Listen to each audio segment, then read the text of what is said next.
kohtunikud olid juba eile kohal. Jah, et ma tahtsin, kui juba läks jutuks, et kes siin kõik eile kohal olid, siis hea tõepoolest, et Kristo Tohveri ma nägin samamoodi Kospas, ütleme siis hommikul. Takerdub mängijatesse. Sinilaiul varianti lööb peale ka. No tuleb ja Berk peab tegema tõrje. Ja sekandiku ja saarlasega ja selles mõttes, nagu, kuidas öelda, eriti tähtsa mängijaga. Vaatame selle tsenderduse ära praegu. Ja tuleb siit ja nõmsab tõrjekirja, pall jääb lahtiseks. Vaatame nurgalöögi ära. Tartu Tammekas. Tuleb pealelööki ka, aga see lendab üle pikalt. Demidovi ma miski pärast... Selle olukord pall jääb sinna lahtiselt, aga... Penalti. Jah, ju tunduski, et vastu kätse läksid. Vabandan, ma panin Demidovi Kalju nimekirja viimaseks meheks, et seal pidi olema Mašenko, kes on samamoodi ukrainlane, aga... Aga 26 minuti ja sealt tõesti nurgalöögi olukorrast pall vastu... FC Kuressaare mängi kätt kukkus ja Vahermägi vist oli või? Ta täpselt ei näinud, et meeste summ oli päris suur ja nüüd näeme... Aga... No nii. Ja. Ahaa. Ja kui... Tuleb vaatama. No nii. Aga seal, jah, huvitav küll. Kuhu see täpselt siis kukkus?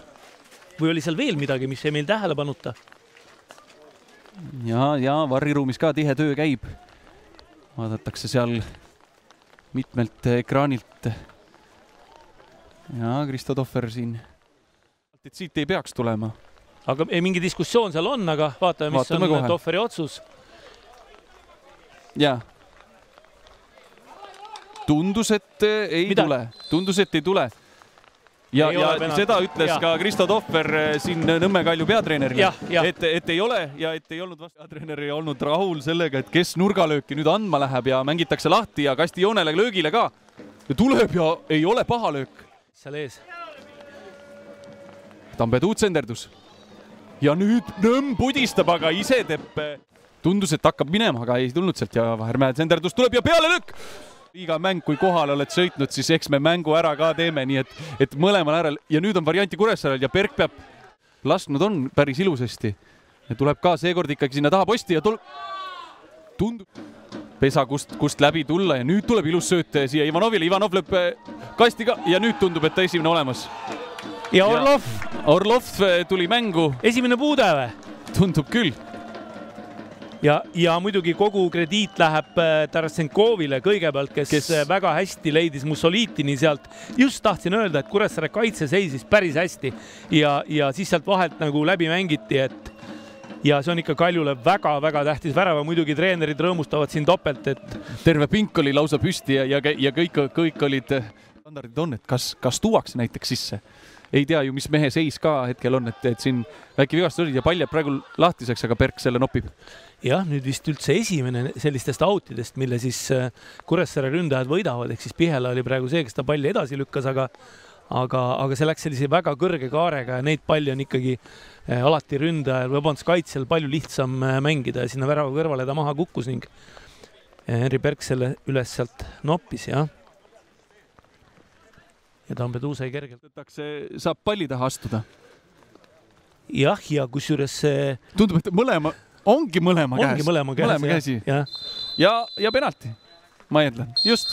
Ja Kristo Tohver selle määrab ja nüüd Andreev lööb jalaga pudeli väljakusse ja vaatame, kas kohtunikul jäi see märkamata ka, aga tundub, et sealt informatsioon juba edasi antakse. Tambetuule läheb siit ka, räägitakse, et miks penalti tulemas on. Nüüd tuleb Tohver ka siia tagasi Andreevi juurde. Andreev on väga vihane ja selle pudeli ikkagi virutas siit jalaga kaugele väljakusse ära ja no nüüd, ja punane kaart ja Andreev saab minna siit väljakult ära, et kui seda, no see oli täiesti ootamatu, ütleme nii, et pisut isegi vastu mängu käiku on ju, ja muidugi, ja loomulikult sa mõtled seda penalti olukorda. Just, et keegi seda ei oodanud ja nüüd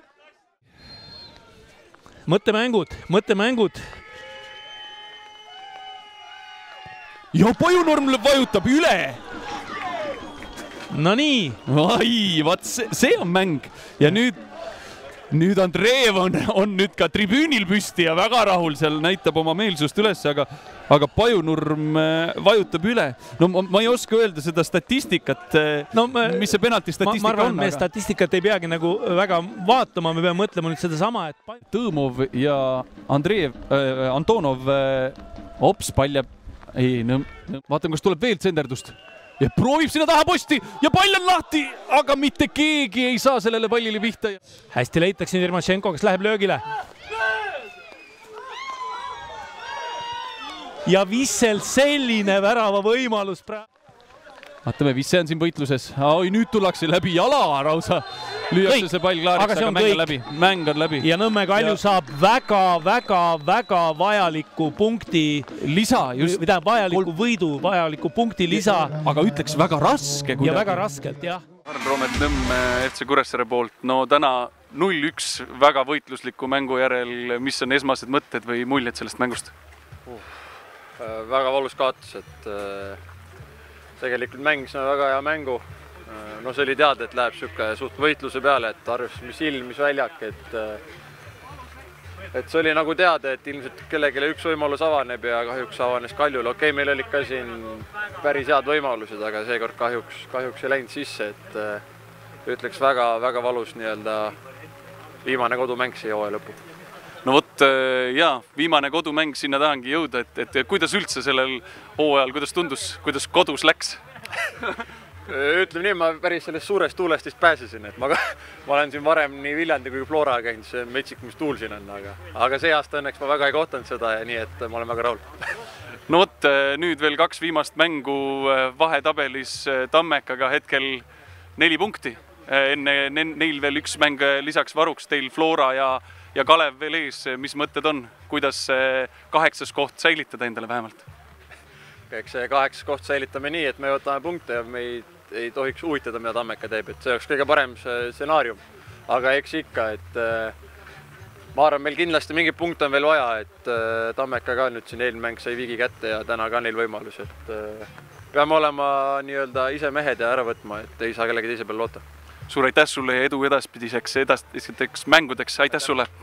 Lasen Karl Roometi nüüd pesema ära ja nüüd minu juurde jõudnud Mattias Männila on.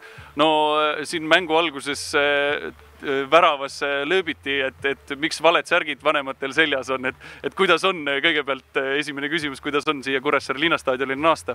Ei, väga hea meelega tulin tagasi, et olin isegi elevil selle mängu üle, et teadsin, et Kurre pakub kindlasti head võitlust. Aga nüüd mängu juurde, no täna väga võitluslik mäng ja 1-0 võit. Mis on mõtted mängu kohta?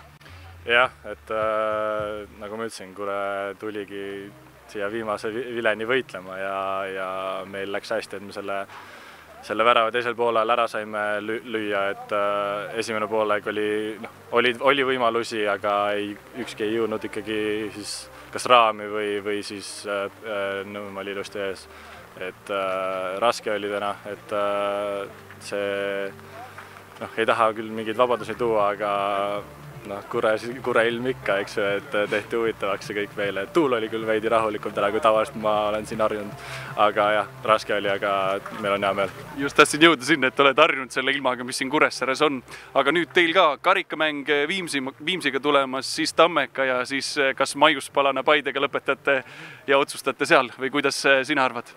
No eks me näe, mina ei oska öelda veel, eks ju, et see ei ole, meie läheme igat mängu võitma, üritame sisustada endale selle 3. koha ilusti ja kui see on viimasel mängul see otsus, kes siis saab 3., siis olgu nii, me oleme valmis selleks. Aitäh sulle ja edu!